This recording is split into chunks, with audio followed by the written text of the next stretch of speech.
Lectura del Santo Evangelio según San Mateo. En aquel tiempo Jesús exclamó: Te doy gracias, Padre, Señor del cielo y de la tierra, porque has escondido estas cosas a los sabios y entendidos, y las has revelado a la gente sencilla.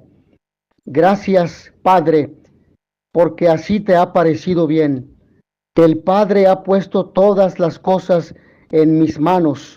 Nadie conoce al Hijo sino el Padre, y nadie conoce al Padre sino el Hijo, y aquel a quien el Hijo se lo quiera revelar.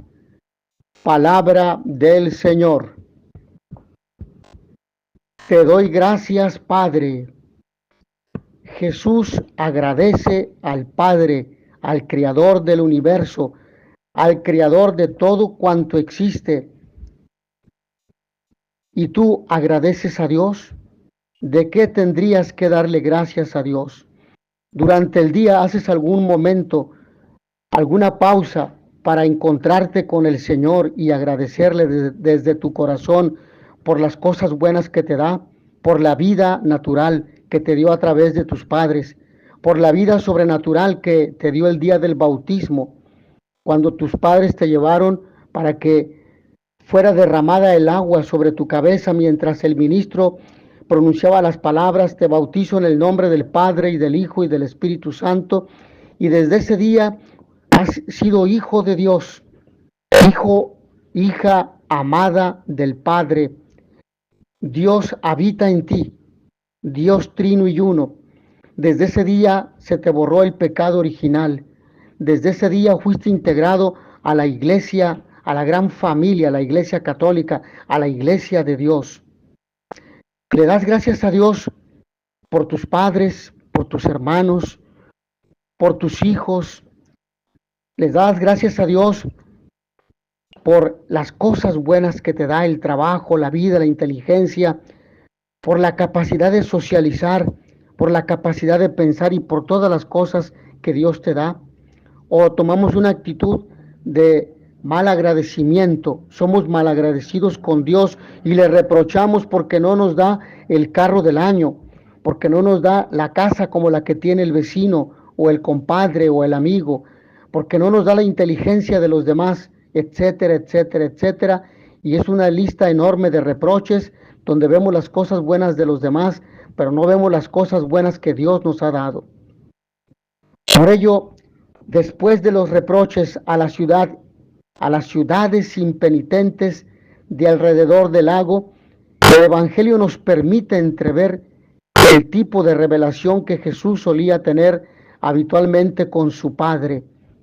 Es una actitud de agradecimiento, de reconocimiento por lo que Dios ha hecho con él. Las cosas que Dios revela o esconde nos transmiten el significado de la obra de Jesús y el sentido global de la buena nueva. La buena nueva, el anuncio de alegría, porque Dios nos ama, nos da su vida, nos da su gracia, nos da la vida eterna, nos invita a ser sus amigos. Ya no los llamo siervos, los llamo amigos. Nos invita y nos llama a ser sus hijos predilectos. Nos invita a ser sus salvados, sus criaturas y criaturas nuevas, a ser sus hermanos en Cristo.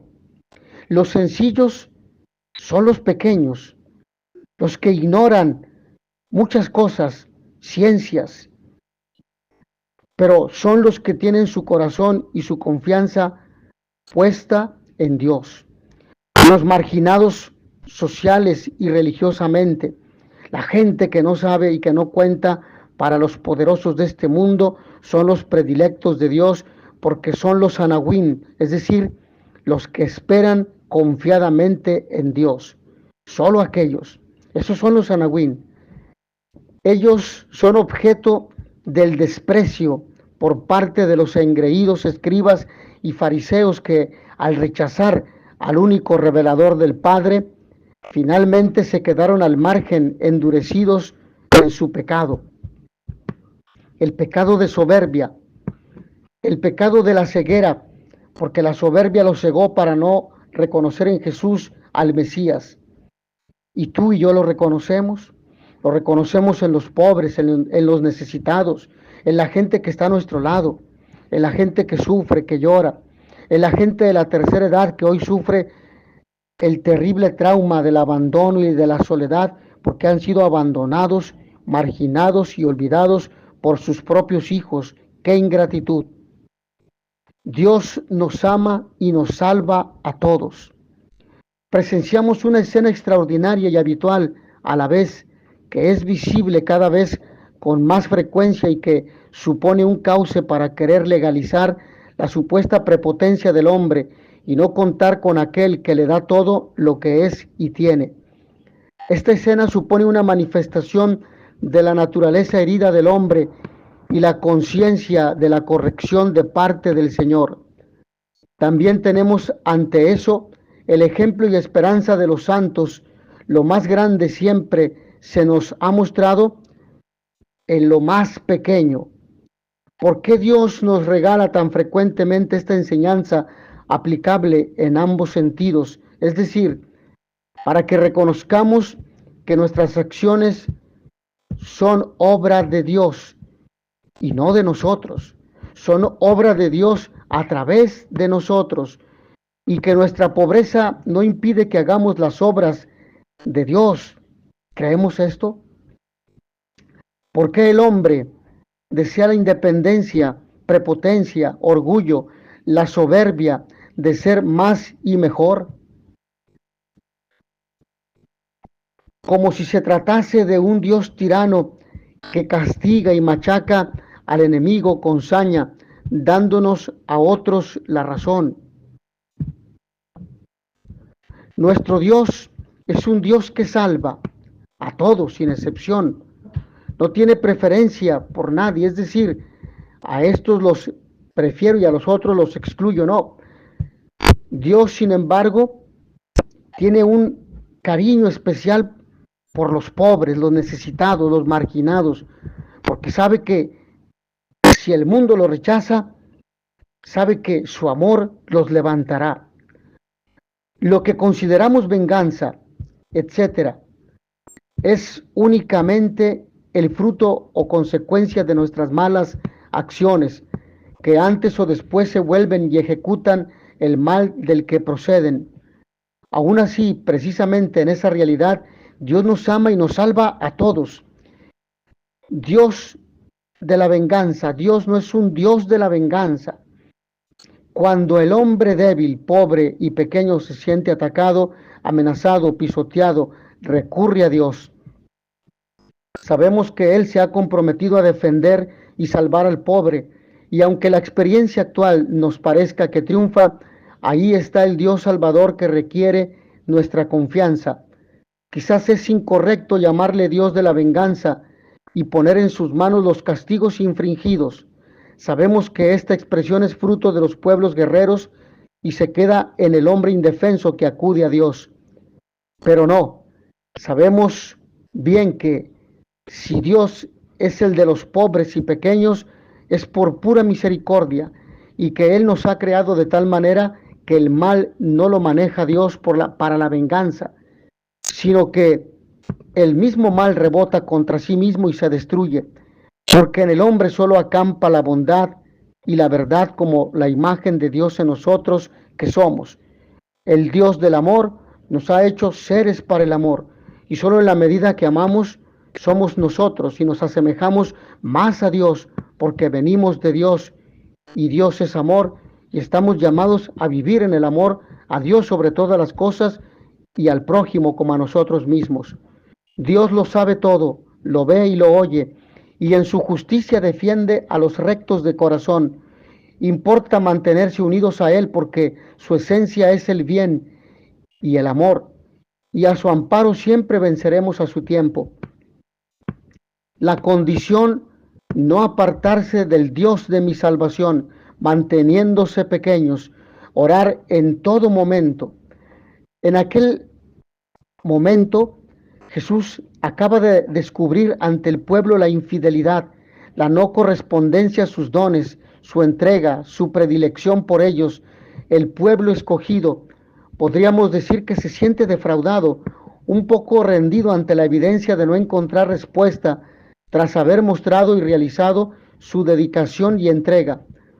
Y en aquel momento, como elevando el espíritu, como aterrizando en la única verdad, en la fuente y origen de toda su obra, se dirige al Padre, su Padre, el origen, guía y meta de nuestra salvación y de todo lo que existe. El Padre, que es quien le ha metido en ese berenjenal, y a Él acude. El Padre ha permitido ese sufrimiento porque solo a través de Él podría el Hijo salvar a toda la humanidad. Se percibe cómo es su relación, su comunicación propia, la más excelsa y habitual. Padre, te doy gracias. Gracias, Padre. Jesús es consciente de su postura de hijo y lo reconoce desde su humanidad, y en la que expone la necesidad de los humanos que le han sido confiados. Jesús da gracias al Padre porque su obra es firme, su voluntad tiene un camino muy concreto y cierto, y Él en su oración vuelve a recordar o activar esta verdad, precisamente porque no ve el fruto e insiste en con reiteración en la humildad, pequeñez y pobreza necesarias para recibir el privilegio de la auténtica sabiduría. Jesús se reconoce el privilegiado por excelencia. Todo me ha sido entregado por mi Padre, y a la vez se reconoce como el camino hacia Él, el puente pontífice, revelando su estrecha unión y su unidad indivisible. Se deja entrever cómo Jesús nos enseña la manera de actuar y sobrevivir cuando el retorno a la sociedad o el entorno, la sociedad, los otros, no reconocen la verdad, no hacen caso, y podemos correr el riesgo del desánimo o la desilusión, pero de ninguna manera. Por experiencia sabemos que entonces, en aquel momento, toca volverse al Padre, exponerle la realidad, la pobreza, el fracaso aparente, aún el pecado, y acoger su misericordia, reactivando su verdad y poniendo en Él la confianza. Toca dejar en su presencia lo nuestro y retornar fortalecidos a recorrer el camino. Al fin, la relación y encuentro con el Padre, con su voluntad y auxilio, es personal para cada uno. ¿Cómo puedes resolver las contrariedades producidas por la incongruencia, irregularidad, decadencia de tantos que nos rodean?